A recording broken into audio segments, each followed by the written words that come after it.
Bienvenue à votre émission, le guitariste aventurier. Je suis le seul et l'unique Fouda Francis Johan. Vous êtes à votre émission de découverte de talent et d'aventure. Ok, aujourd'hui c'est un nouveau jour. Allons-y. Hey. Ce jour, nous sommes chez une légende, une icône. Je suis vraiment content aujourd'hui parce que quand je sais que je suis chez lui, je pouvais même pas imaginer que je pouvais arriver chez lui un jour. Nous sommes chez Papa Marcelin Otto, une des plus grandes voix au Cameroun. Ça me fait tellement plaisir. Je suis même un peu excité parce que voici sa maison ici. Il est juste là derrière et il nous attend.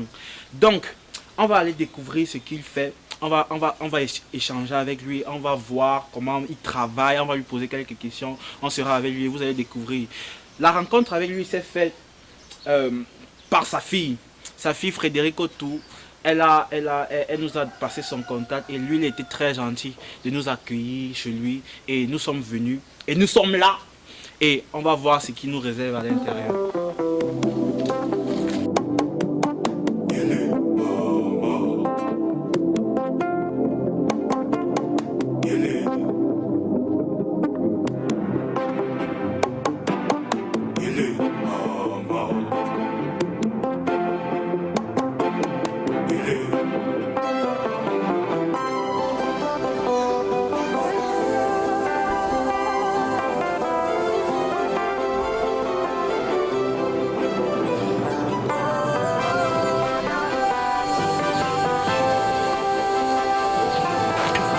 Ok, nous sommes chez Papa Otto Marcelin. Je crois que vous le voyez déjà là-bas. Et comme je vous ai dit à l'entrée, il nous attend déjà. Donc, allons-y.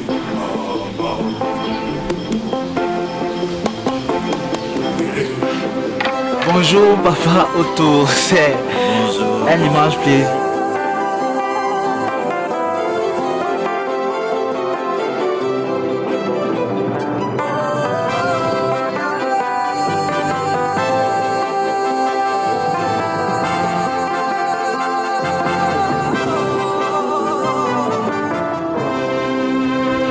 Ok, nous sommes chez Papa Otto Marcelin. Le guitariste aventurier est venu à la rencontre de Papa Otto Marcelin. Comme on vous a dit à l'entrée, l'une des légendes, l'une des icônes de la musique camerounaise. On a vraiment la chance du fait qu'il nous ait accueillis chez lui.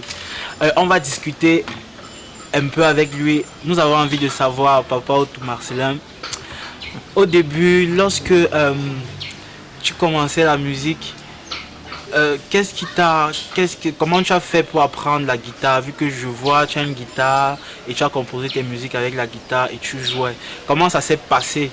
Vu qu'avant les guitares étaient difficiles à trouver à votre époque. Comment ça s'est passé pour que tu apprennes? Je pense que c'est les curiosités de la jeunesse.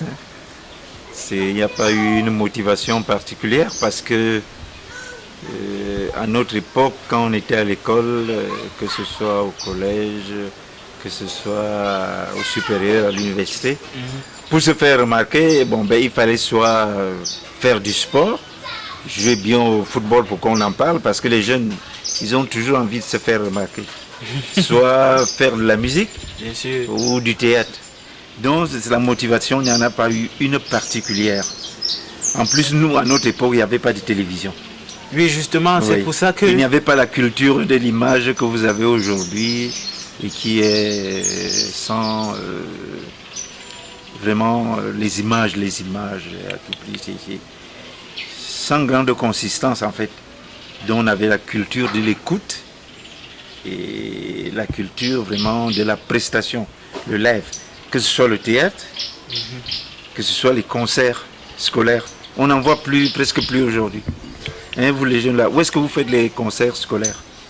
Vous n'arrivez même plus à monter vos propres pièces de théâtre. Personne ne nous y a envoyé, hein, parce que c'est nous-mêmes, c'est-à-dire les jeunes, les étudiants, même ceux qui n'étaient pas à l'école. On essayait de faire quelques équipes de football, par exemple, quelques groupes pour faire du théâtre et quelques groupes pour faire de la musique. A-t-il enseigné que quand il y en avait un qui maîtrisait quelques accords, il montrait aux autres de manière vraiment, je peux dire, sans pression, quoi. Bien sûr. Et maintenant, il y a eu une émission à la radio, et on appelait Radio Cameroun, le poste national, et on appelait la roue libre de feu Lucien Mamba. Là, nous sommes dans les années 80. Bon, pendant les vacances, il y a cette émission-là qui commençait, je crois, à 10h, de 10h à midi, accueillait tous les enfants, les vacanciers, quoi. Il y en a qui venaient avec les sketchs, il y en a qui venaient avec la guitare. Et cette émission aussi nous a permis de savoir qu'il existe beaucoup de jeunes qui faisaient de la musique, jouaient de la guitare, ou alors faisaient du théâtre, des sketchs, etc. Donc je pense que cette émission aussi a contribué à ce que beaucoup de Camerounais nous découvrent à travers la radio. Et nous savons tous bien que Papa Masséna a une longue et grande carrière. Et nous voulons savoir, qu'est-ce qui t'a marqué durant cette carrière? Qu'est-ce que tu as fait qui t'a vraiment marqué durant cette carrière? Du début jusqu'à maintenant. Ça, je ne sais pas. Beaucoup de choses m'ont marqué, hein, beaucoup de choses. Il y a d'abord le prix RFI, découverte, en 82. 82. Oui, et puis il y a bien avant ça aussi un certain nombre de choses. Prix RFI.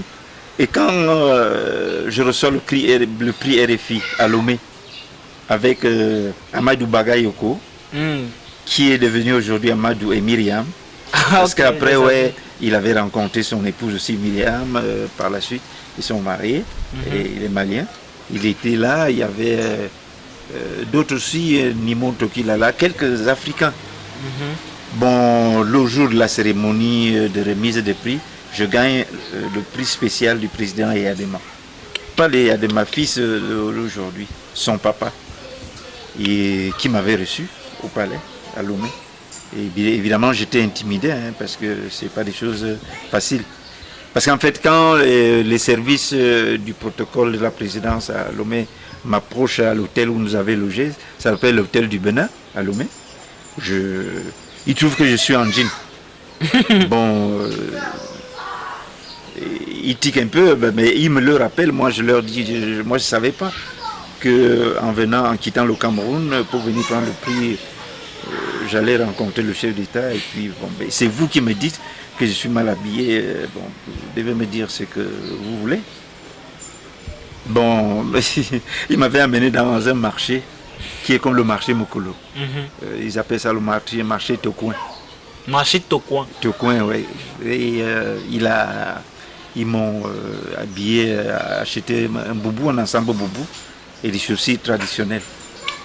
Comme ça, qu'on m'a amené la présidente, le chef d'État m'avait reçu. Et voilà, m'avait à l'époque donné une enveloppe de 5 millions de francs CFA.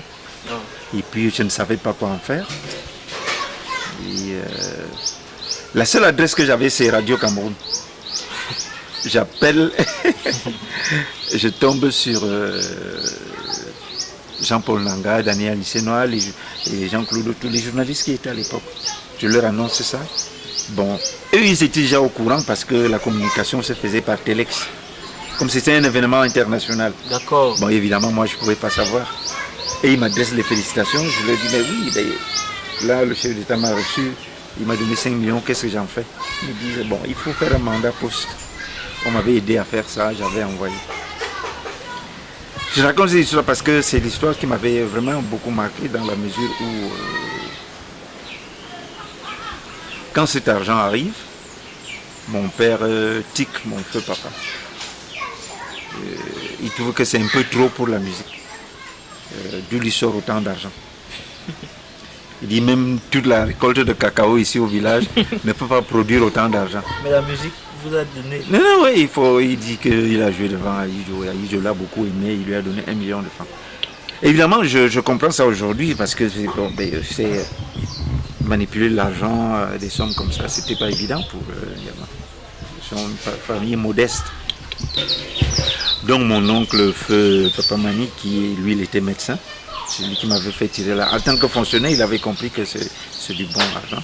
Il a calmé les parents, il leur a dit voilà, donnez-moi l'occasion d'aller vérifier en ville si Marcelin a fait quelque chose qui n'est pas bien, je viendrai vous rendre compte dans 1 ou 2 semaines. Il a pris l'argent, il avait mis dans un compte en banque. Donc l'argent est arrivé et l'année d'après, quand les 5 millions reviennent, c'est que j'avais eu à Haut-Togo. Parfois, il convoque les patriages. Oui. Il dit vraiment, ce monsieur, il va m'amener des problèmes. L'année dernière, Ahidjo lui a donné 1 million. Bon, cette année, il est monté là, il allait au Togo.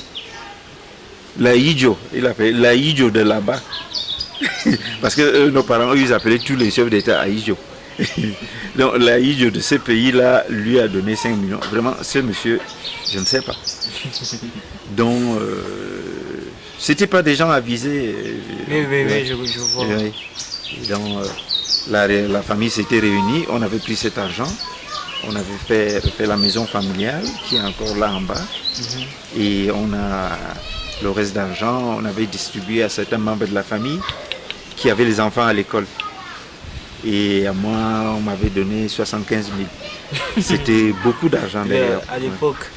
Et papa, dans toute cette carrière aussi, tous ces événements, il y a eu un événement malheureux qui t'a attristé ou un truc, un concert qui s'est mal passé ou un truc. Oui, je crois. J'avais perdu un de mes frères cadets par accident de circulation.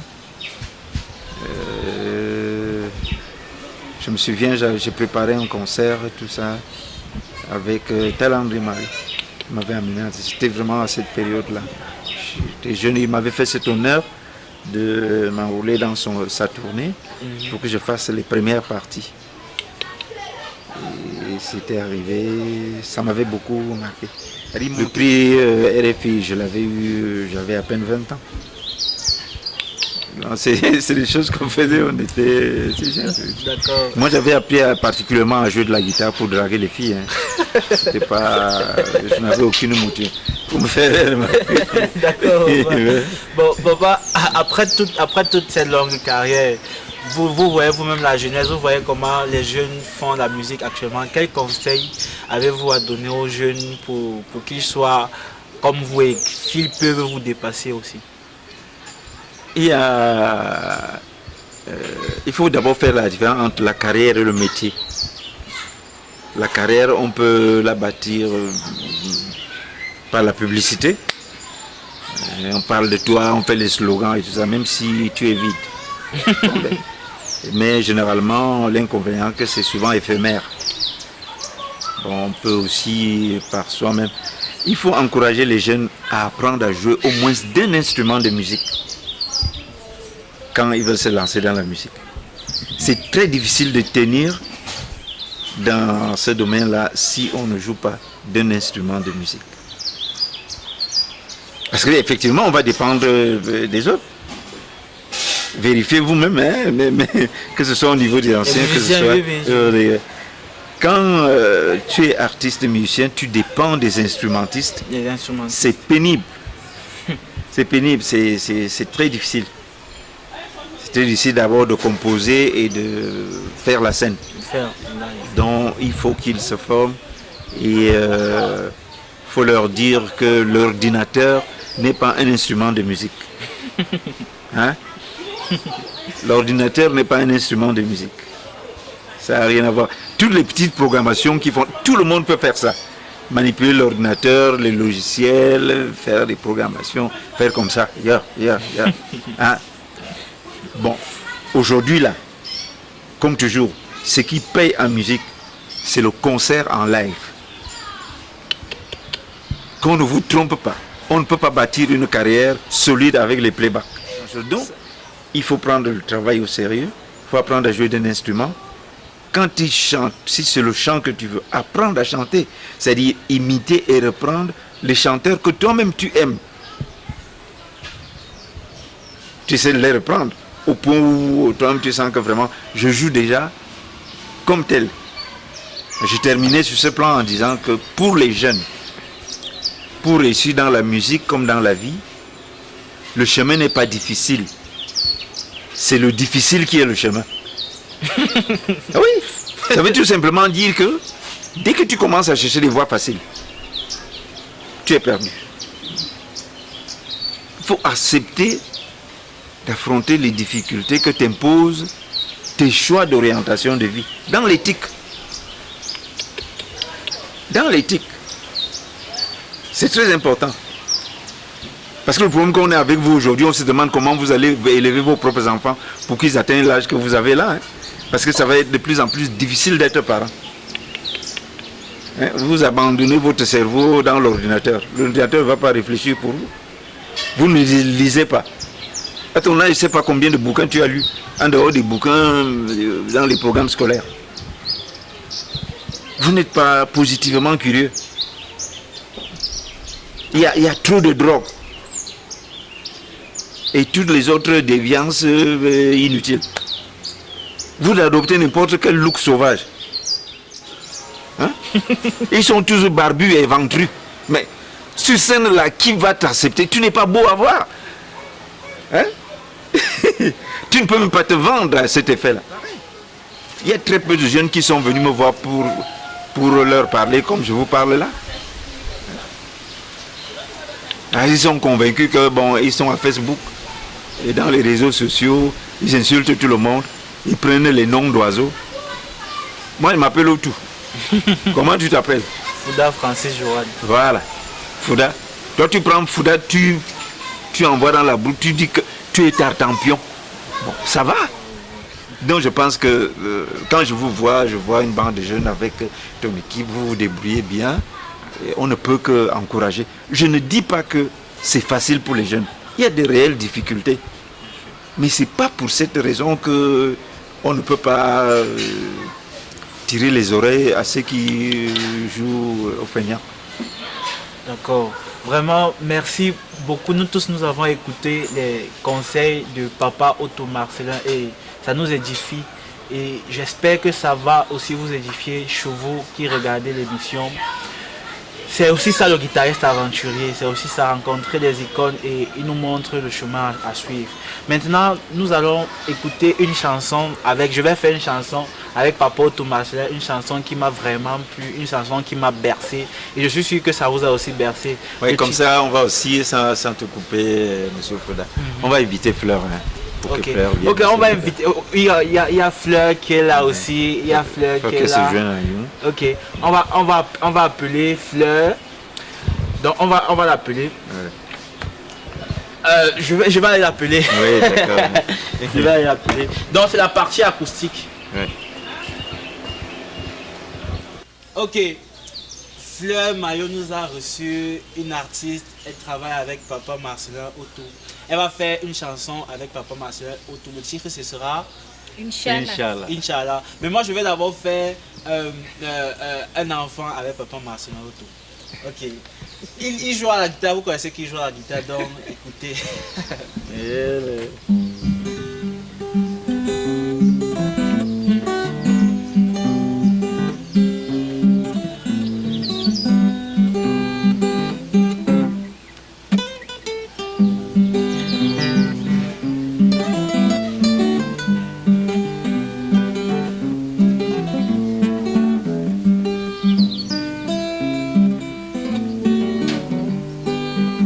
Un enfant, un tout petit enfant.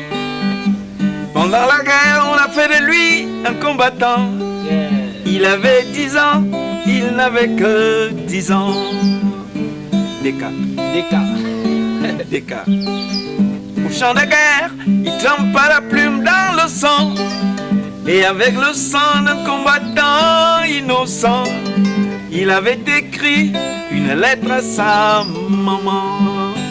Déca, déca, déca, déca. Et dans la lettre, il lui dit, chère maman, pour le moment, suis encore bien vivant. Pour combien de temps, je n'en sais rien, maman. Déca. Car ici au champ de guerre, il n'y a pas de sentiment. Le commandant vient de faire tuer 3 enfants. Ils avaient tenté de rejoindre leur maman. Déca. Déca. Alors, essuie tes larmes, chère maman. Ne pleure pas comme un enfant. C'est bien que tu m'attends. Je te reviendrai vivant. Alors, essuie tes larmes, chère maman. Ne pleure pas comme un enfant. C'est bien que tu m'attends. Je te reviendrai vivant. C'était une maman, une pauvre maman. Pendant la guerre, on avait pris son enfant. C'était son seul et unique enfant. Déca. Déca. Au champ de guerre, il trempa la plume dans le sang.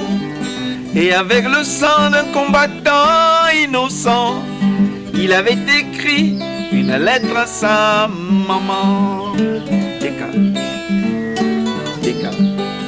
Et dans la lettre, il lui dit, chère maman, pour le moment, suis encore bien vivant. Pour combien de temps, je n'en sais rien, maman. Déca, déca, déca, déca. Car ici au champ de guerre, il n'y a pas de sentiment. Le commandant vient de faire tuer 3 enfants. Ils avaient tenté de rejoindre leur maman. Déca, déca, déca. Alors, essuie tes larmes, chère maman. Ne pleure pas comme un enfant. C'est bien que tu m'attends. Je te reviendrai vivant. Alors, essuie tes larmes, chère maman. Ne pleure pas comme un enfant. C'est bien que tu m'attends. N'amitié, maman. N'amiamon, maman. Je te reviendrai vivant. Super. Je suis rentré peut-être 7 ans ou bien 10 ans en arrière. Merci beaucoup, papa, ma soeur. Maintenant, on va faire... Fleur et papa, ma soeur vont faire une chanson. Le titre, c'est Inch'Allah. Et c'est une merveille. Écoutez.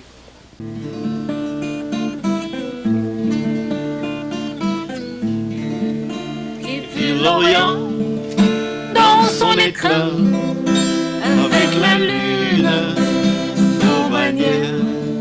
Et je comptais dans un quatrain, j'ouvrais au monde sa lumière.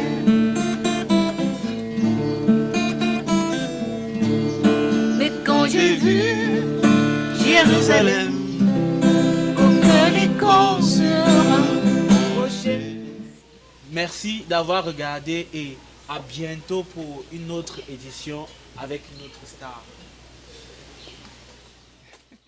Ce concept vous a été offert par OND, le goût de l'arachide du pays.